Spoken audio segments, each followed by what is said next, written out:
Hey, good morning everybody. It's the weekend. I hope you're doing something really fun and exciting. Let's see what I got going on here. So aside from windstorms and really cold shift weather, I am going to try to make this look pretty.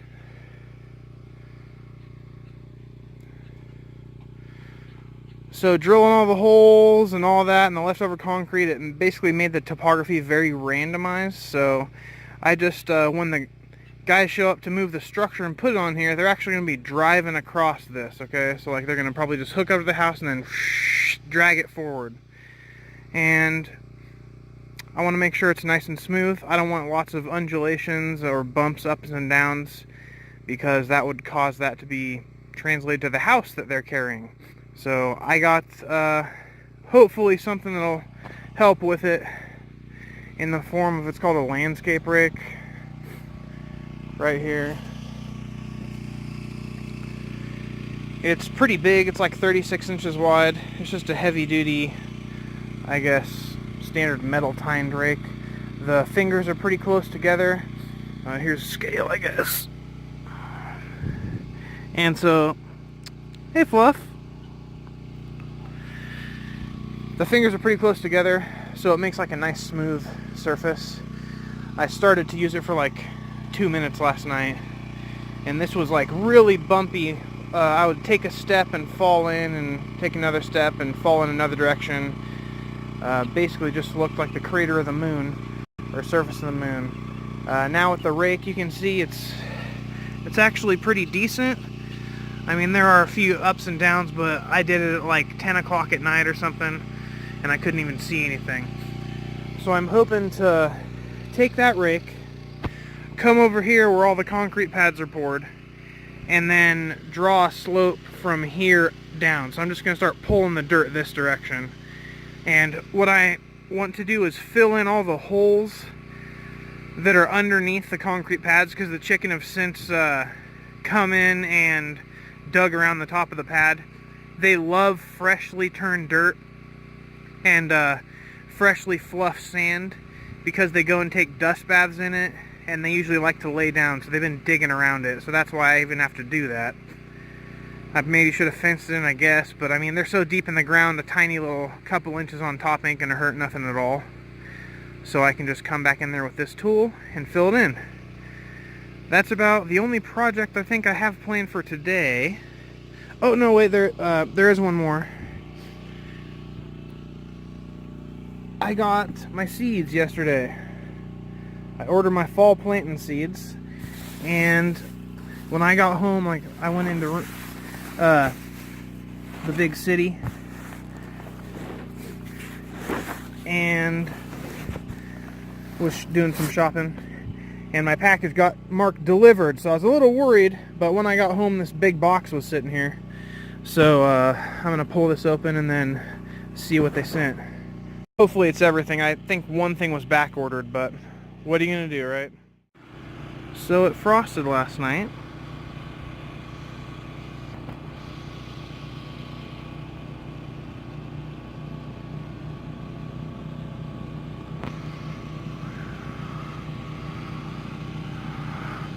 I'm hoping that the concrete will still be okay curing. It should still be generating heat down inside. It's pretty deep down there.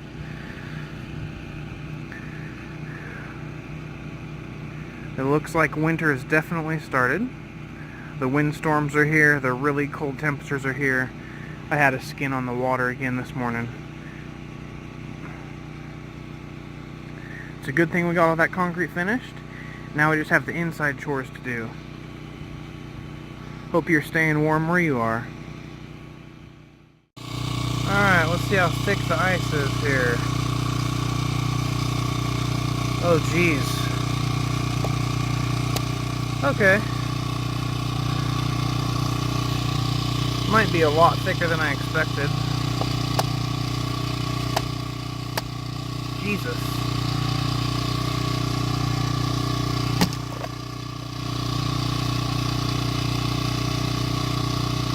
Wow.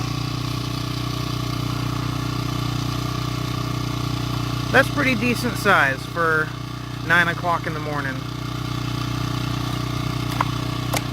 break this so the animals can get to it.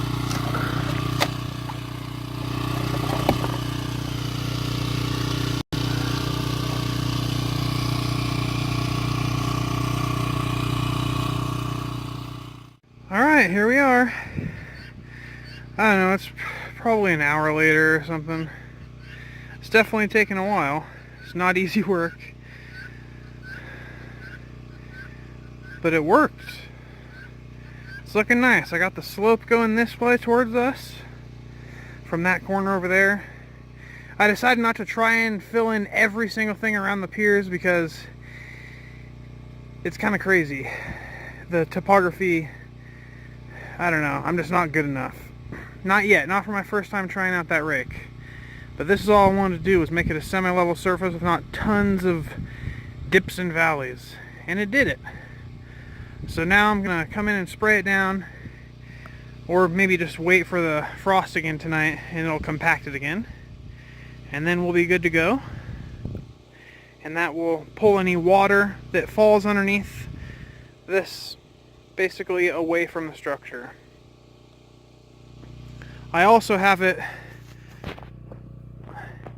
the goal is that no water should get underneath the structure, but sometimes that's not always possible. So the main thing is you don't want it to pool.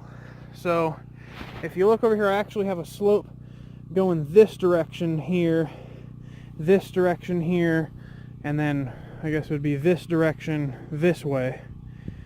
And then if we come over here, we can see, well, it's hard to tell, but it's sloped from here this direction, so like this. So any water that hits it should go away and then somewhere else, if all goes well. It's not always possible, but that's what we're hoping for. So I am done with that for now. Now I gotta go drum something else up to do on this really nice Saturday. See you later, everyone.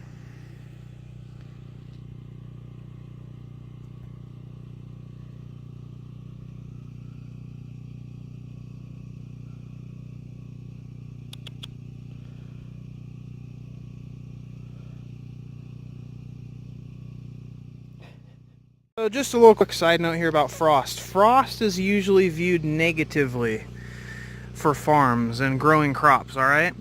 But one thing that is interesting is, well, some trees require actual chill hours where they have to be frosty or very cold. And also, some plants can straight grow in the snow. So frost isn't always bad. It's just bad at certain times. Like if you just planted the seed and the seedling's not established and then bam, a huge frost is going to die, right? But if it's established plant and it's a certain type, it can live. The other reasons that frost is, well, important to me, or I like it, is I'm in the high arid desert.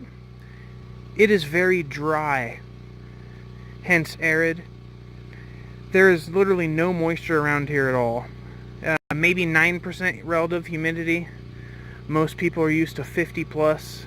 People in Florida, Louisiana, places like that, if you're in the US, used to 70s, you know. So here in the single digits,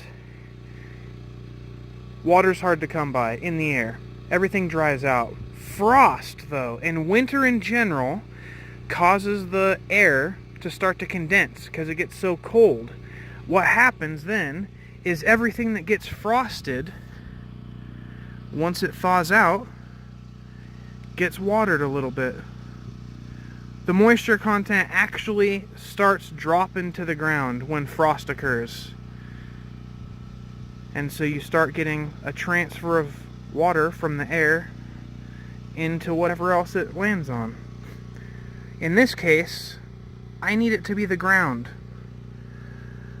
It will slowly start leaving beads of water like this all over the place.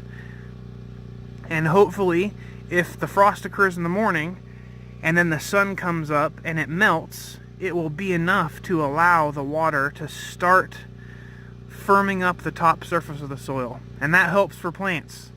So that's why I like frost and why I think it's not always a bad thing. You should go plant some frost stuff. Just another side note here. Like I was saying, we're going to the big city.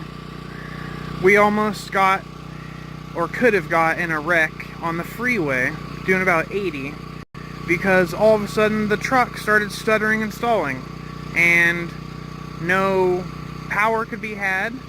It wouldn't rev past 2,000 RPM, and we couldn't go above 40. And this is in a big city where everyone flies by at 80 in the right-hand lane, and there's like 4 lanes of traffic. So the public service announcement is change your fuel and air filters. I changed those 2 parts. Cost me to the tune of like 26 bucks or something like that. And it's perfect now. No problems. It's had a ton of power. Hasn't had that much power since we bought it. Guess what? Desert sand is probably bad for your air filter. Change it often or you could end up like us, scared on the freeway, almost dying with no power. That's it.